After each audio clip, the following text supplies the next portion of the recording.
नमस्कार दोस्तों। पिछले वीडियो में हम लोग देखे थे फ्रांसीसी क्रांति ने समाज में परिवर्तन की मांग को प्रेरित किया था। मौजूदा व्यवस्था में क्या परिवर्तन हो, मौजूदा पॉलिटिकल सिस्टम में क्या परिवर्तन हो, मौजूदा इकोनॉमिक सिस्टम में क्या परिवर्तन हो, मौजूदा सोशल सिस्टम में क्या परिवर्तन हो, कई विचार इसके लिए रन कर रहे थे। कल हम लोग देखे थे कि आइडियाज़ में कि कोई रेडिकल विचार दे रहा था, तो कोई लिबरल्स विचार दे रहे थे, तो कोई कंजर्वेटिव विचार दे रहे थे।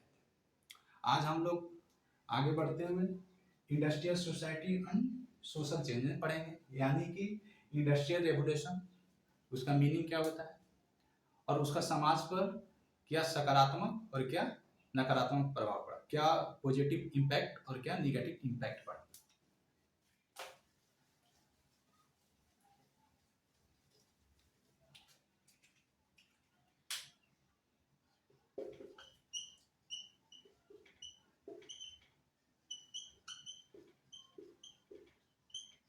इंडस्ट्रियल रेवोल्यूशन, इसका मीनिंग क्या होता है कि रेवोल्यूशन का मीनिंग होता है कि बड़े स्तर पर परिवर्तन, और वो परिवर्तन पॉजिटिव वे में होता है। ऐसा नहीं है कि परिवर्तन पॉजिटिव वे में ही होता है, लेकिन इसके कुछ निगेटिव भी होते हैं, लेकिन मोस्ट ऑफ इसके जो परिवर्तन होते हैं वो पॉजिटिव सेंस में ही होते हैं, और बहुत कम समय में परिवर्तन होता है और बड़े पैमाने पर परिवर्तन होता है। रेवोल्यूशन का मतलब यही होता है। और इंडस्ट्रियल इंडस्ट्रियल का मतलब समझते ही कल कारखाना। अब कल कारखाना बड़े पैमाने पर लगने लगे। 18वीं सदी के मध्य में, आई मीन 18th सेंचुरी के मिड में ब्रिटेन में औद्योगिक क्रांति की शुरुआत होती है, और 19th सेंचुरी तक आते आते पूरे यूरोप और एशिया के कुछ पार्ट में, कुछ भागों में भी औद्योगिक क्रांति का प्रसार होता है। ठीक है, हम लोग अब देखेंगे कि इसका औद्योगिक क्रांति का क्या पॉजिटिव इम्पैक्ट पड़ा और क्या निगेटिव इम्पैक्ट पड़ा, और जो निगेटिव इम्पैक्ट पड़ा उसके समाधान के लिए कौन कौन से विचार सामने आए। उसी में हम लोग देखेंगे कि रेडिकल्स, लिबरल्स और नेशनलिस्ट विचार आते हैं सामने, और वो समस्या का समाधान नहीं दे पाते हैं। तभी हमारे सामने एक सोशलिज्म आइडियोलॉजी आता है। वो देखते हैं कितना सफल होता है और कितना हद तक मतलब कि उसकी लिमिटेशन होती है। आइए देखते हैं, तो इसका पॉजिटिव इम्पैक्ट देख लेते हैं।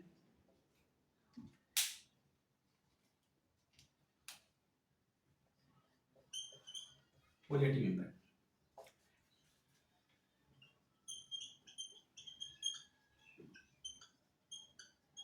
लार्ज स्केल पर प्रोडक्शन होने लगा। ठीक है,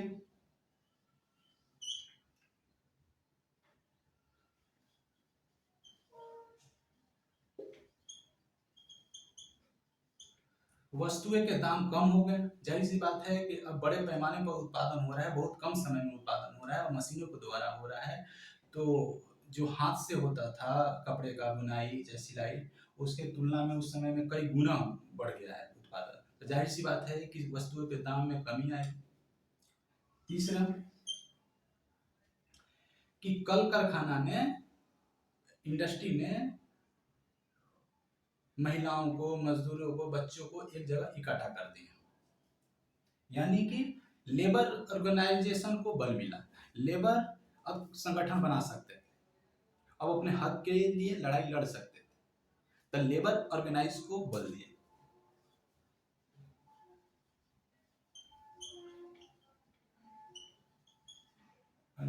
ठीक है।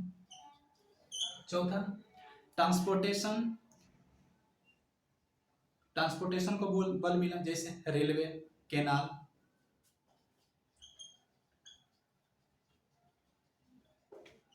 ट्रांसपोर्टेशन को बल मिला। ठीक है। पांचवा, सिटीज, नए सिटीज का विकास हुआ, नए नए शहर का विकास हुआ। ठीक है, ये सब कुछ इसके पॉजिटिव इम्पैक्ट हैं। और 6 नंबर, कि मिडिल मैन रिच हुआ।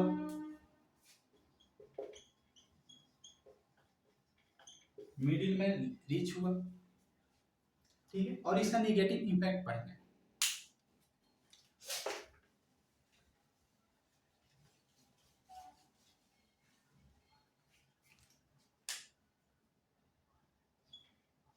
इसका निगेटिव इम्पैक्ट क्या पड़ा?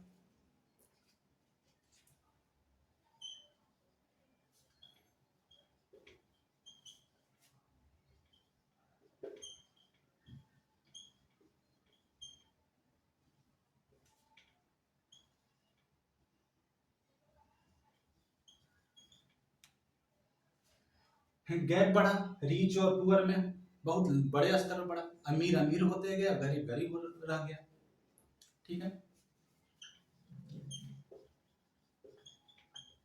स्लम एरिया का विकास हुआ, इंडस्ट्री बढ़े, नगरीय का शहर का विकास हुआ, तो इंडस्ट्री के आसपास जो शहर विकसित हुए वो ज़्यादातर स्लम एरिया में डेवलप हो गए, ठीक है।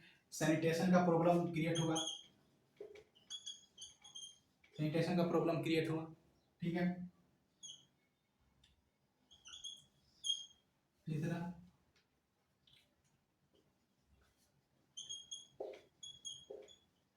मेटेरियलिज्म को बल मिला, उपभोक्तावाद को बल मिला, विलासिता के वस्तु पर लोग ज्यादा ध्यान देने लगे, वैश्यावृत्ति को पर ज्यादा फोकस होने लगा, समाज में असामाजिक बढ़ने लगे, ठीक है।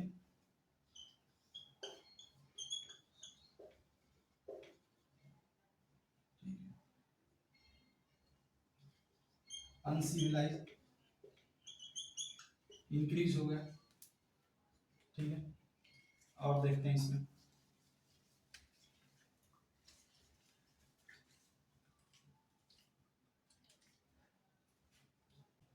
पांच नंबर हम लोग देखेंगे।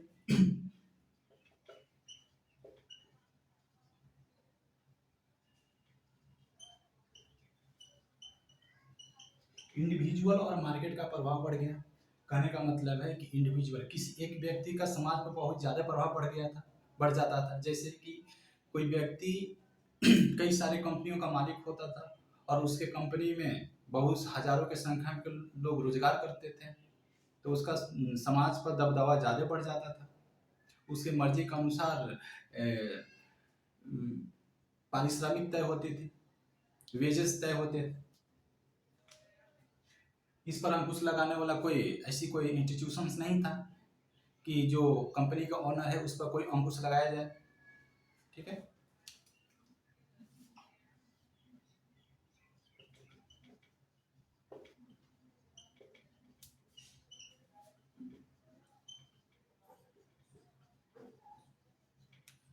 महिलाओं और श्रमिकों का एक्सप्लॉयटेशन बढ़ गया था, शोषण बढ़ जाता था, क्योंकि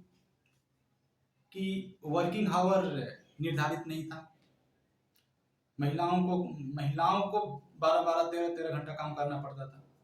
पुरुष की बातें छोड़ दो, कोई सैनिटेशन की व्यवस्था नहीं था, महिलाओं के लिए कोई स्पेशल रूम की व्यवस्था नहीं था, ठीक है।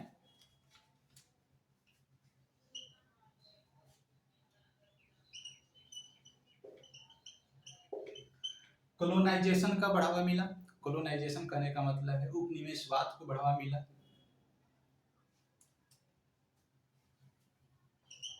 इसका मतलब होता है कि कोई देश दूसरे देश पर अधिकार कर लेता है। जैसे इंडिया में ब्रिटिश लोग व्यापार करने आए और अंततः यहाँ पर पॉलिटिकल पावर बन गए, ठीक है।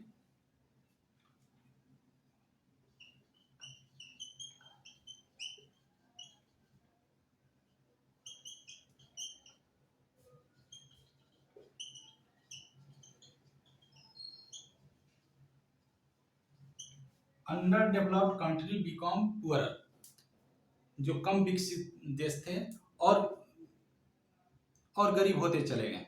कैसे कि इंडस्ट्रियल जो अमीर देश है, जैसे इंग्लैंड हो गया, फ्रांस हो गया, जर्मनी हो गया, स्पेन हो गया, इनकी कॉलोनी कई देशों में बसे हुए थे।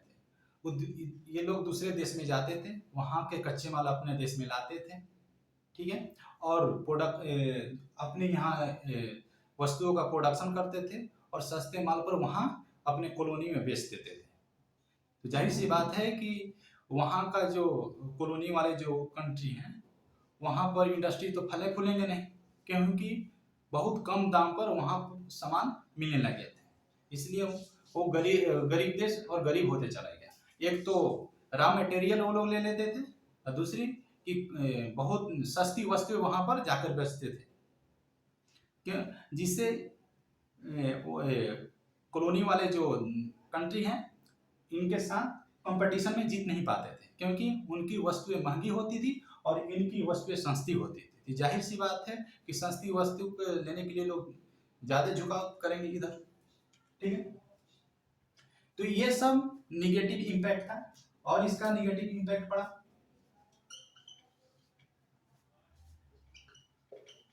मिडिल मैन जो है वो रीच होता चला गया, रीच होता चला गया। हाँ, कि पॉजिटिव इम्पैक्ट में इसको पढ़ते हैं, नेगेटिव इम्पैक्ट में ही पढ़ते हैं। तो मिडिल मैन रीच होते चला गया। ठीक है, और ये सब समस्याएं समाज में उत्पन्न हुई। इसी के समस्या के समाधान के लिए जो विचार रन कर रहे थे कि इसका समाधान कैसे किया जाए, तो उसमें कई सारे विचार आए। लिबरल्स बोल रहे थे कि समाज को इस तरह से फॉर्मेशन किया जाए कि ताकि ये सब शोषण से मुक्ति मिल सके। वो चाहते थे कि इकोनॉमी अनकंट्रोल हो, इकोनॉमी पर किसी का कंट्रोल ना हो। और दूसरी बात कि जो लिबरल्स थे और रेडिकल्स थे, इनकी अपनी खुद की बहुत सारी कंपनियां थी, ये इसीलिए फ्री ट्रेड पर विशेष बल देते थे। कंट्रोल में इकोनॉमी नहीं चाहते थे। कंट्रोल में जब इकोनॉमी हो जाएगा तो फिर इनकी अपनी अर्थव्यवस्था गड़बड़ा जाएगी। ठीक है, तो ये प्रिविलेज के भी विरुद्ध है, ये भी विशेषाधिकार के अंत चाहते थे।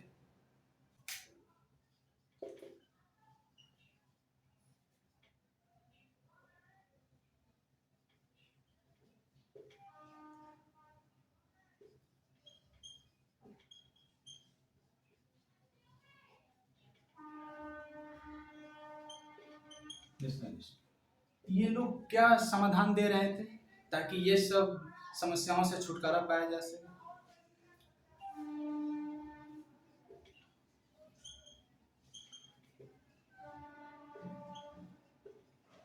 ये चाहते थे कि वर्कर्स जो हैं उनको एजुकेटेड कर दिया जाए और हेल्दी रखा जाए, ताकि हमारा विकास में कोई बाधा ना उत्पन्न हो, हम ज्यादा से ज्यादा प्रॉपर्टी का सृजन कर सकें। क्योंकि मोस्ट ऑफ प्रॉपर्टी जो था ना, मोस्ट ऑफ फैक्ट्री जो थे लिबरल्स और रेडिकल्स के ही थे। ठीक है, ज्यादातर जो था लिबरल्स और रेडिकल्स के पास संपत्ति था, और वही लोग ज्यादातर मालिक थे कंपनी के। ये लोग मिडिल में भी आ जाते हैं। ठीक है, तो ये लोग इस पर बल देते थे और चाहते थे प्रिविलेज को समाप्त कर दिया जाए, वो विशेषाधिकार के समाप्ति को बल देते थे। तीसरा, फ्री ट्रेड के पक्षधर थे, पक्ष में बात करते थे। वो चाहते थे कि सरकार फ्री ट्रेड के पक्ष में हो, कैपिटलिज्म पर बल देते थे, कैपिटलिज्म पर बल देते थे। ठीक है, ये इन चीजों पर बात करते थे, ये लिबर्टी के ज्यादा पक्ष में थे। ठीक है, इनसे इनको क्या फायदा होता है? अगर एजुकेटेड और हेल्दी वर्कर होगा तो वर्कर्स की प्रोडक्टिविटी बढ़ जाएगी, उसकी उत्पादन करने की क्षमता बढ़ जाएगी। जो वर्कर एक काम 2 दिन में करता है, वही वर्कर एक काम अब 1 दिन में करने लगेगा। तो जाहिर सी बात, इनकी प्रोडक्शन बढ़ेगी तो फायदा तो इन्हीं की होगा। ठीक है, और विशेषाधिकार के अंत चाहते थे। जो क्लासेस में बटा हुआ था, जो अभी मौजूदा व्यवस्था, अभी तो पूरा का पूरा यूरोप नेशन स्टेट में तब्दील तो नहीं हो गया ना। अभी तो डेमोक्रेसी नहीं है ना, सब जगह इलेक्टेड गवर्नमेंट तो है नहीं। तो ये लोग मांग करने लगे कि प्रिविलेज ना हो, मांग करने लगे कि फ्री ट्रेड हो, जिससे कैपिटलिज्म को बल मिले, किसी पर अंकुश न लगाया जाए व्यापार करने पर, और लिबर्टी के पक्षधर थे। ठीक है, लेकिन ये जो विद्यमान समाज में जो परिवर्तन आ रहा था, जिससे समाज पर नकारात्मक प्रभाव पड़ रहा था, ये समस्या का समाधान उस समय समाधान देने में विफल रहे थे, मतलब पूरी तरह से समाधान नहीं दे पाए। ठीक है। हालांकि नेशनलिस्ट जो थे, नेशनलिस्ट उसको कहते हैं कि वो चाहते थे कि रेवोल्यूशन के माध्यम से मौजूदा व्यवस्था में परिवर्तन लाया जाए और सभी को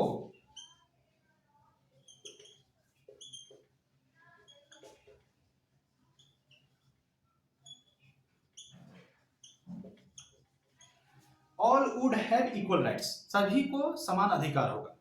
जिसमें हम लोग देखते हैं कि नेशनलिस्ट में हम लोग देखते हैं इटली में मैजनी जो था वो नेशनलिस्ट था। वो मैजनी, गैरिबाल्डी और काबुल के नेतृत्व में हम लोग देखते हैं कि इटली में रेवोल्यूशन होता है, 80-70 के आसपास रेवोल्यूशन होता है वहां पर, और थोड़ा सा आगे या पीछे ऐसे रेवोल्यूशन होता है वहां पर।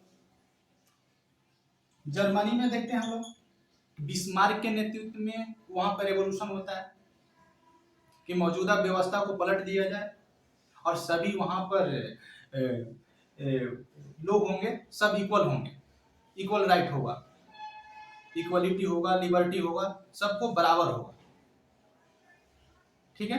लेकिन ये तो कुछ कंट्री में बात चल रही थी, बाकी समाज में ये सब समस्या का ये सब समाधान लिबरल्स और रेडिकल्स और नेशनलिस्ट नहीं दे सकते। सब जगह रेवोल्यूशन तो नहीं हो सकता है ना। ठीक है। अब सब जगह इनकी बात को माना तो नहीं जा सकता है, तो उसी समय इन समस्या के समाधान के लिए एक और नया विचार समाज में जोरों शोरों से चलने लगा, वही विचार आया सोशलिज्म। तो आइए हम लोग देखते हैं socialism.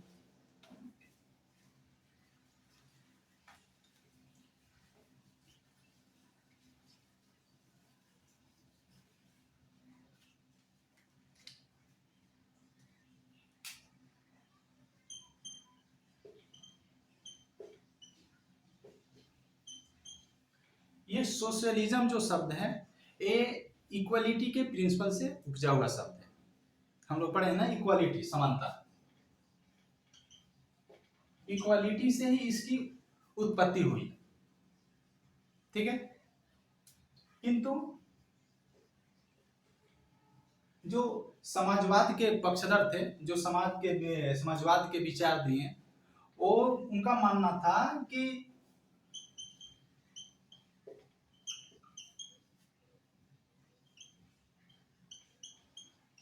Equality before the law से समाज में समानता नहीं आएगा, ये पर्याप्त नहीं है, नॉट एनफ।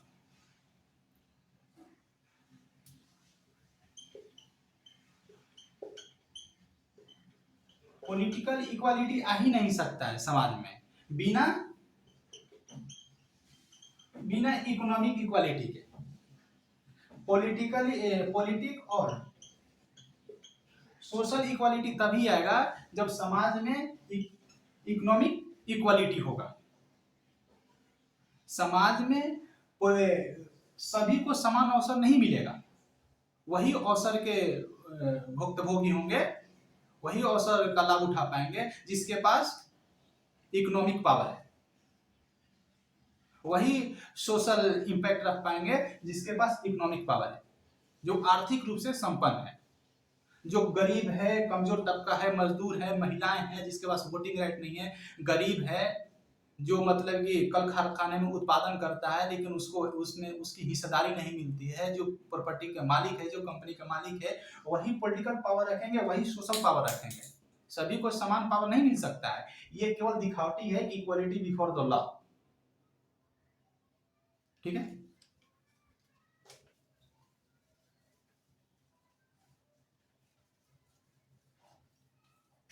तो हम लोग देखते हैं इसी में कि इन सोशलिज्म के कई विचारक आए सामने, उसमें से हम लोग पहला विचार, इसमें हम लोग रॉबर्ट ओवन के बारे में पढ़ते हैं। हम लोग एक सोशलिस्ट थे। इनका मानना था कि जो कैपिटल सिस्टम है, जिस कारण से गरीबी अमीरी का अंतर बहुत ज़्यादा बढ़ गया है, महिलाओं और लेबर का शोषण ज़्यादा बढ़ गया है, ठीक है, उपनिवेशवाद का विकास ज़्यादा हो रहा है, गरीब देशों का ज़्यादा शोषण किया जा रहा है, उसका कारण है कैपिटलिस्ट सिस्टम, कैपिटलिज्म। कुछ लोग के पास ही संपत्ति है और वही लोग समाज पर प्रभाव रखते हैं। इस व्यवस्था को समाप्त करने के लिए इन्होंने बल दिया। वो उनका मानना था कि कैपिटलिज्म सिस्टम में गैर वाजिब तरीके से कंट्रोल किया जा रहा है संपत्ति का। मजदूर तो प्रोडक्शन में भाग लेते हैं, लेकिन उनको उचित मजदूरी भी नहीं मिलती है। हिस्सेदारी की तो बात ही छोड़ दो, मजदूरी भी नहीं मिलती है। इसके समाधान के लिए इन्होंने कोऑपरेटिव कम्युनिटी की बात की।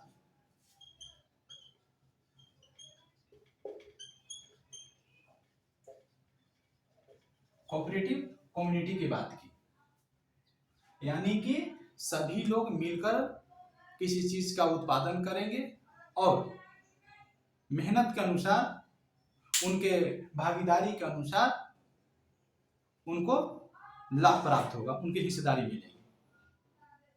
ठीक है। एक और विचारक हैं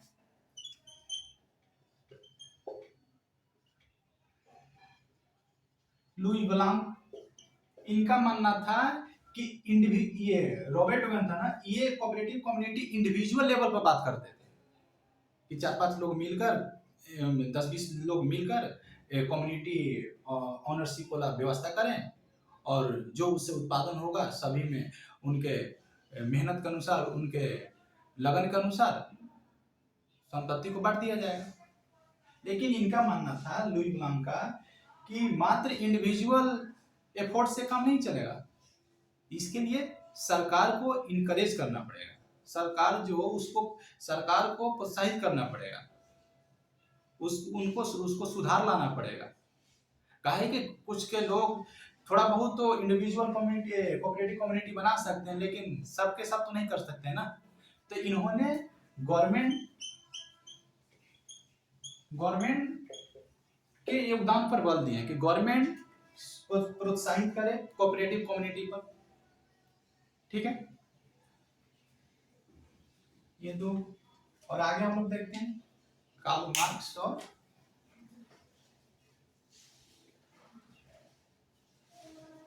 और एक हम लोग पढ़ लेते हैं इसमें।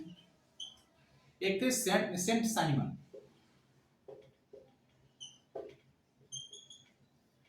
ये सोशलिज्म के लागू करने के लिए ट्रस्टीशिप की व्यवस्था लेकर आए।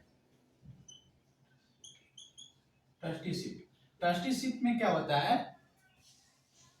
कि लोग उसमें मैनेजमेंट की तरह भाग लेते हैं, उसमें प्रबंधक खुद ही होते हैं वो लोग। तो इनका मानना था कि अगर समाज को चाहे ऑनरशिप को ट्रस्टी ऑनरशिप कर दिया जाए, यानी कहने का मतलब है कि कोई भी उत्पादन हो उसको ट्रस्टी ऑनरशिप में कर दिया जाए, कोई व्यक्ति किसी का शोषण नहीं करेगा, सभी व्यक्ति उत्पादन के प्रबंधन मैनेजमेंट की भूमिका निभाएंगे। सब लोग को लगेगा कि ये मेरा अपना काम है, ये मेरा निजी हित है, सबको ऐसा फील होगा। तो सभी लोग एक ट्रस्ट जैसा काम करेंगे, क्योंकि सभी का उसमें हित निहित है, और वो और कामयाब इसलिए हो जाएगा कि सबका भलाई है उसमें। ठीक है। तो ये ट्रस्टीशिप ऑनरशिप का प्रोग्राम लेकर है। ठीक है। अब हम लोग पढ़ते हैं कार्ल मार्क्स और फ्रेडरिक एंजल। कार्ल मार्क्स इनका मानना था कि प्राइवेट ओनरशिप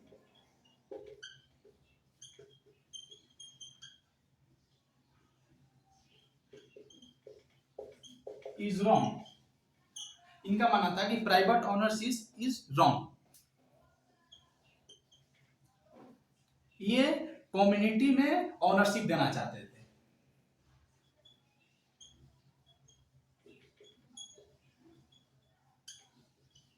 ये कम्युनिटी ओनरशिप की बात करते थे। इनका मानना था कि निजी स्वामित्व के विरुद्ध है। ये इनका मानना था कि स्वामित्व पूरे समुदाय में होना चाहिए, समुदाय ही उत्पादन का कार्य करेगा, ठीक है, उसी में सबका हित है। कुछ लोग समाज में उत्पादन के काम करते हैं और वही लोग समाज पर प्रभाव रखते हैं, इसी से असमानता फैलती है। ये इनका मांग था कि विदाउट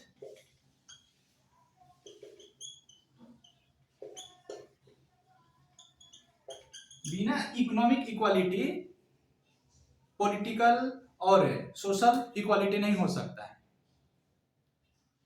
ठीक है। वो मौजूदा व्यवस्था को मजदूरों के सहयोग से उखाड़ फेंकना चाहते थे। वो मजदूरों को लिखते हैं कि मौजूदा व्यवस्था को मिलकर तुम लोग हटा दो, ठीक है। देखते हैं और इनके विचार में और इससे पहले जो हम सोशलिस्ट के विचार में पढ़े, उनमें क्या अंतर है? सब तो सेम ही दिख रहा है।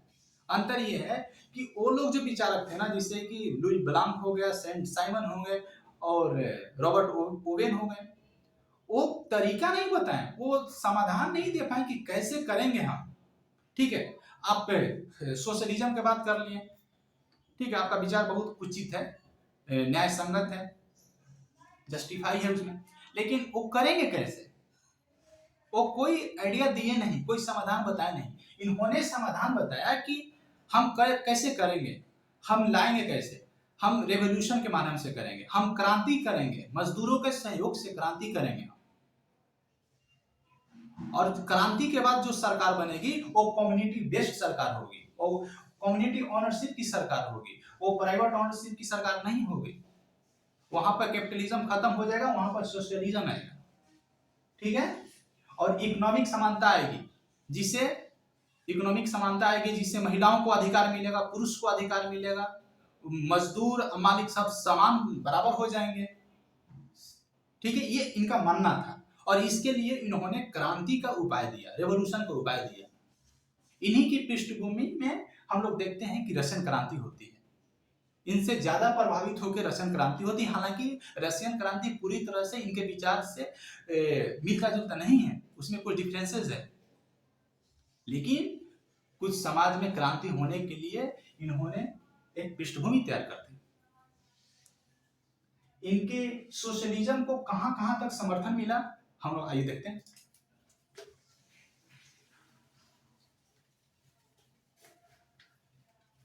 हम लोग देखते हैं कि जर्मनी में सोशलिस्ट पार्टी बनती है, डेमोक्रेटिक सोशलिस्ट पार्टी ऐसे कुछ बनती है, ठीक है। वो मजदूरों के हक में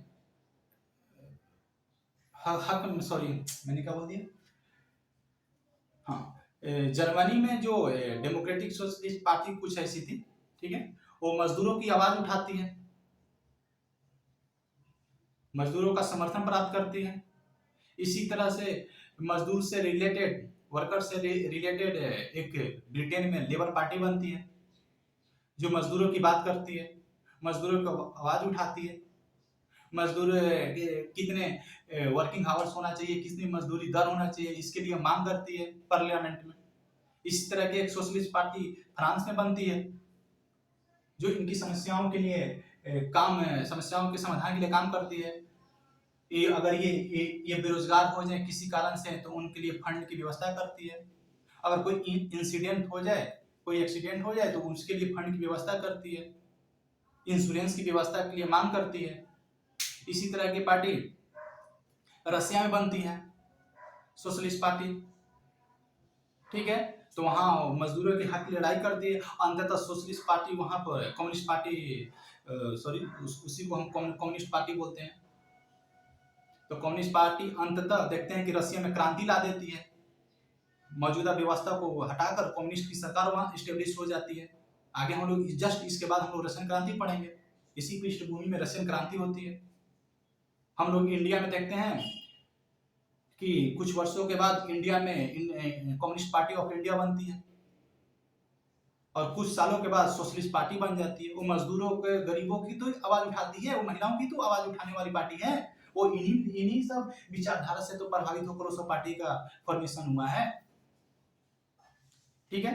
और एक इंटरनेशनल बॉडी बनती है जिसको हम लोग सेकेंड इंटरनेशनल के नाम से जानते हैं। विश्व के सभी मजदूरों के हक के लिए आवाज उठाती है और कौन सी पॉलिसी होनी चाहिए, मजदूर को कौन से राइट होने चाहिए, उसके लिए मांग करती है देशों से। ठीक है। हालांकि एक इनके ये था कि 1914-15 तक, मतलब फर्स्ट वर्ल्ड वार तक इनकी कहीं भी सरकार नहीं थी, कम्युनिस्ट पार्टी की कहीं भी सरकार नहीं थी। हालांकि नीतियों, सरकार की नीतियों को बहुत प्रभावित किए पॉलिटिकल पावर, पॉलिटिकल पार्टी के साथ साठ-गांठ लगाकर इन्होंने अपने हक में कानून बनवाए। ठीक है। आज हम लोग देखते हैं कि हमारे चाइना का अब बगल, जो हमारा नेबर कंट्री है चाइना, वहां पर कम्युनिस्ट सरकार रन कर रही है, इसी विचारधारा से प्रभावित है। रशिया में जो गवर्नमेंट रन कर रही है, इसी विचारधारा से प्रभावित है। ठीक है। लेकिन इन्होंने, कार्ल मार्क्स ने जो विचार दिया था वो रेडिकल विचार था कि क्रांति के माध्यम से ही हम मौजूदा व्यवस्था को पलट दिया जाए। हमारे यहाँ भी एक कम्युनिस्ट की सरकार रन कर रही है केरला में, लेकिन वो रेडिकल विचार से नहीं रन कर रही, वो डेमोक्रेटिक विचार से रन कर रही है। वो मजदूरों, गरीबों, महिलाओं के हक की बात करती है, लेकिन वो चाहती है कि कानून के माध्यम से सुधार किया जाए, लेजिस्लेचर उसके लिए कानून बनाए। ये ना कि क्रांति लाकर सरकार को उखाड़ फेंको, ऐसा नहीं। धीरे धीरे कानून के माध्यम से हम इनके हक, जो इनके मांगे होगी, उचित मांगे होंगी, वाजिब मांगे होंगी, लागू करेंगे। ठीक है। Thank you.